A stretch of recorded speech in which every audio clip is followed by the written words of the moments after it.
Sina i Svetio Duh. Amin. Возлюбени во Христа Бога, браќа и сестри, денешното свето Евангелие, напишано од раката на Светиот апостол и евангелист Марко, не соочува со фактот дека времето е една од координатите во кој што покрај простор, во кој што се движи животот на еден човек. Но многу пати за времето од животот на свето и за времето од животот на човекот имаме сосема погрешно мислење, погрешен стан.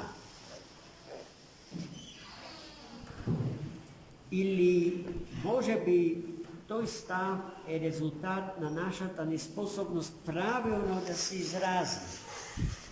Особено таму и особено тогаш кога велиме дека времето е такво и бидејќи времето е такво, го определува и животот наш, животот на човекот. Но работите се обратно пропорционално. Човекот го прави времето, онакво какво што е. Човекот не зависи од времето, туку времето зависи од човекот. Денеска од устата на самиот Христос ги чувме зборовите. Не е човекот создаден за саботата, туку саботата е создадена за човек. И тој тоа го покажа и го докажа со два примери, запишани во денешното евангелско четиво. Најпрво примерот кога тој сам и неговите свети ученици прегладнети од долги пешачења и проповедања на Словото Божие, на вистината Божја, стигнале до една нива, обрасната целата во класие од пченица, во нивната златна боја, готови за употреб. Христос влего во таа нива заедно со светите апостоли и кинејќи од класието, ја задоволиле гладта што ги беше нападнал. Тоа го видоа представниците на еврејската синагога и го обвинија Христос дека сето тоа го направил во саботен ден, во ден кога не сме да се извршува никаква физичка работа, ниту да се пешачи повеќе од 100 чекови во ден. Така е запишано во Мојсеевиот закон и идолопоклониците на законот дословно, односно буквално се придржуваат кон тие законски записи. Но Христос таквите ги оповена со примерот на светиот цар и пророк Давид, кој што прегладнет влезе во храмот и ги употреби за храна лебовите, кои што им беа наменети исклучиво на свештеници.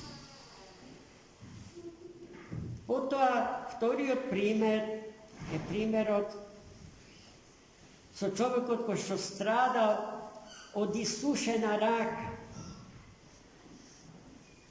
Христос го повикал, знаејќи дека евреите веќе негодуваат зарад тоа.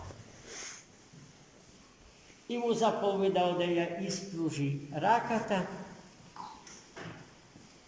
Болниот ја испружил раката и Христос му ја протегнал така што таа станала иста со другата рака.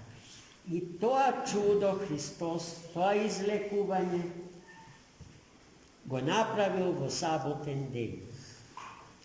И бидејќи негодувањето против сето тоа нараснувало, Христос им се обратил нив. А што е подобро во саботен ден да се направи? Зло или добро? Да се спаси една душа човечка или да се уби? Сите замолчија.